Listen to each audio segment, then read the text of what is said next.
मैं शैलजा अपने चैनल पर आपका हार्दिक स्वागत करती हूँ। आशा करती हूँ आप सब स्वस्थ एवं प्रसन्न होंगे। श्रीमद् भागवत महापुराण में द्वितीय स्कंद में 5वें अध्याय में सृष्टि वर्णन की कथा है। कथा बहुत सुख और शांति देने वाली है। तो कथा की शुरुआत करते हैं। नारद जी ने पूछा, पिताजी, आप केवल मेरे ही नहीं सबके पिता, समस्त देवताओं से श्रेष्ठ एवं सृष्टिकर्ता हैं। आपको मेरा प्रणाम है। आप मुझे वह ज्ञान दीजिए जिससे आत्म तत्व का साक्षात्कार हो जाता है। पिताजी, इस संसार का क्या लक्षण है? इसका आधार क्या है? इसका निर्माण किसने किया? इसका प्रलय किसमें होता है? यह किसके अधीन है? और वास्तव में यह है क्या वस्तु? आप इसका तत्व बतलाइए। आप तो यह सब बहुत कुछ जानते हैं, क्योंकि जो कुछ हुआ है, हो रहा है या होगा, उसके स्वामी आप ही हैं। यह सारा संसार हथेली पर रखे हुए आंवले के समान आपकी ज्ञान दृष्टि के अंतर्गत ही है। पिताजी, आपको यह ज्ञान कहाँ से मिला? आप किसके आधार पर ठहरे हुए हैं? आपका स्वामी कौन है और आपका स्वरूप क्या है? आप अकेले ही अपने माया से पंचभूतों के द्वारा प्राणियों की सृष्टि कर लेते हैं। कितना कितना अद्भुत है। जैसे मकड़ी अनायास ही अपने मुंह से जाला निकालकर उसमें खेलने लगती है, वैसे ही आप अपनी शक्ति के आश्रय से जीवों को अपने में ही उत्पन्न करते हैं और फिर आप में कोई विकार नहीं होता। जगत में नाम रूप और गुणों से जो कुछ जाना जाता है, उसमें मैं ऐसी कोई सत असत, उत्तम माध्यम या अधम वस्तु को नहीं देखता जो आपके सिवा और किसी से उत्पन्न हुई हो। इस प्रकार सबके ईश्वर होकर भी आपने एकाग्र चित्त से घोर तपस्या की। इस बात से मुझे मोह के साथ साथ बहुत बड़ी शंका भी हो रही है कि आपसे बड़ा भी कोई है। क्या पिताजी आप सर्वज्ञ और सर्वेश्वर है? जो कुछ मैं पूछ रहा हूँ वह सब कृपा करके मुझे इस प्रकार समझाइए जिससे कि मैं आपके उपदेश को ठीक ठीक समझ सकूं। ब्रह्मा जी ने कहा, बेटा नारद, तुमने जीवों के प्रति करुणा के भाव से भरकर यह बहुत ही सुंदर प्रश्न किया है, क्योंकि इससे भगवान के गुणों का वर्णन करने की प्रेरणा मुझे प्राप्त हुई है।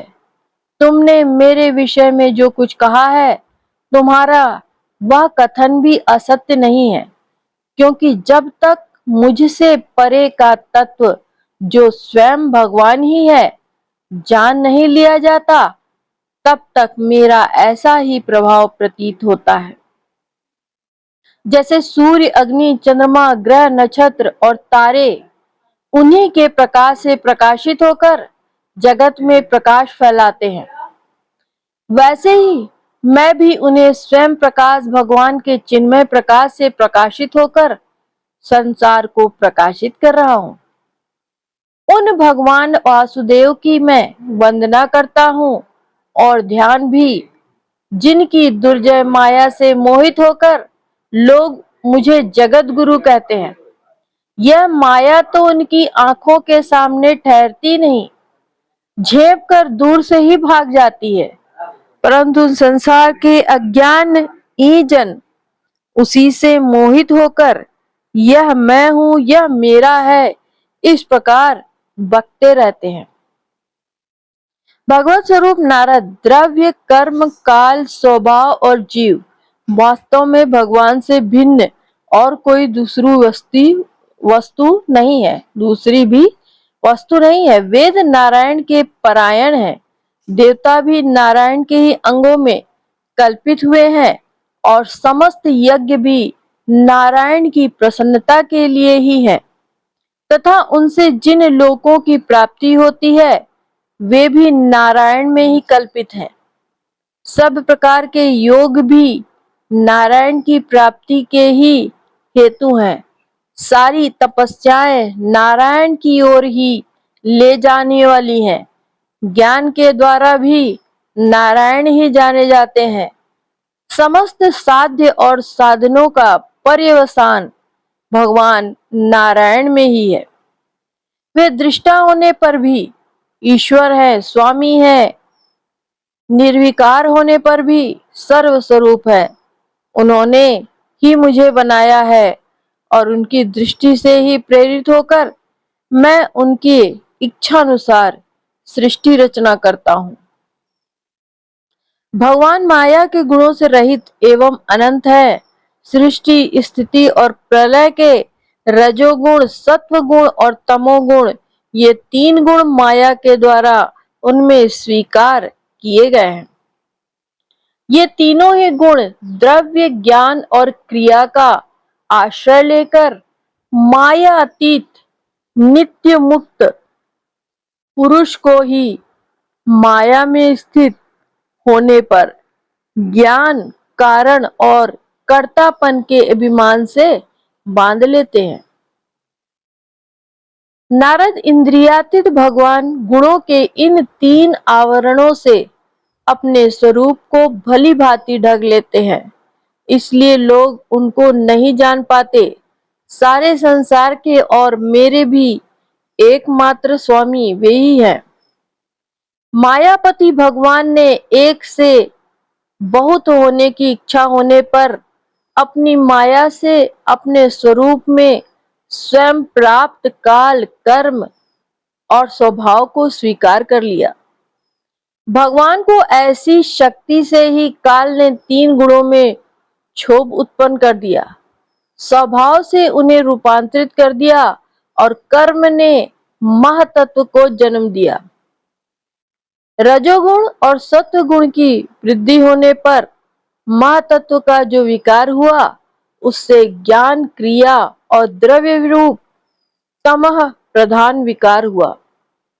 वह अहंकार कहलाया और विकार को प्राप्त होकर तीन प्रकार का हो गया। उसके भेद है वैकारिक, तेजस, तामस। नारद जी वे क्रमशः ज्ञान शक्ति, क्रिया शक्ति और द्रव्य शक्ति प्रधान है। जब पंच महाभूतों के कारण रूप तामस अहंकार में विकार हुआ, तब उससे आकाश की उत्पत्ति हुई। आकाश की तन मात्रा और गुण शब्द है। इस शब्द के द्वारा दृष्टा और दृश्य का बोध होता है। जब आकाश में विकार हुआ, तब उससे वायु की उत्पत्ति हुई। उसका गुण स्पर्श है। अपने कारण का गुण आ जाने से यह शब्द वाला भी है। इंद्रियों में स्फूर्ति, शरीर में जीवन शक्ति, ओज और बल इसी के रूप हैं। काल, कर्म और स्वभाव से वायु में भी विकार हुआ, उससे तेज की उत्पत्ति हुई। इसका प्रधान गुण रूप है। साथ ही इसके कारण आकाश और वायु के गुण शब्द एवं स्पर्श भी हैं। तेज के विकार से जल की उत्पत्ति हुई और इसका गुण है रस। कारण तत्वों के गुण शब्द, स्पर्श और रूप भी इसमें है। जल के विकार से पृथ्वी की उत्पत्ति हुई, इसका गुण है गंध। कारण के गुण कार्य में आते हैं। इस न्याय से शब्द, स्पर्श, रूप और रस, ये चारों गुण इसमें विद्यमान है। वैकारिक अहंकार से मन की और इंद्रियों के 10 अधिष्ठात देवताओं की भी उत्पत्ति हुई है। उनके नाम है दिशा, वायु, सूर्य, वरुण, अश्विनी कुमार, अग्नि, इंद्र, विष्णु, मित्र और प्रजापति। तेजस अहंकार के विकार से श्रोत, त्वचा, नेत्र, जीभ और घ्राण, ये 5 ज्ञानेंद्रियां एवं वाक, हस्त, पाद, गुदा और जनेंद्रिय, ये 5 कर्मेंद्रियां उत्पन्न हुई। साथ ही ज्ञान शक्ति रूप बुद्धि और क्रिया शक्ति रूप प्राण भी तेजस अहंकार से ही उत्पन्न हुए।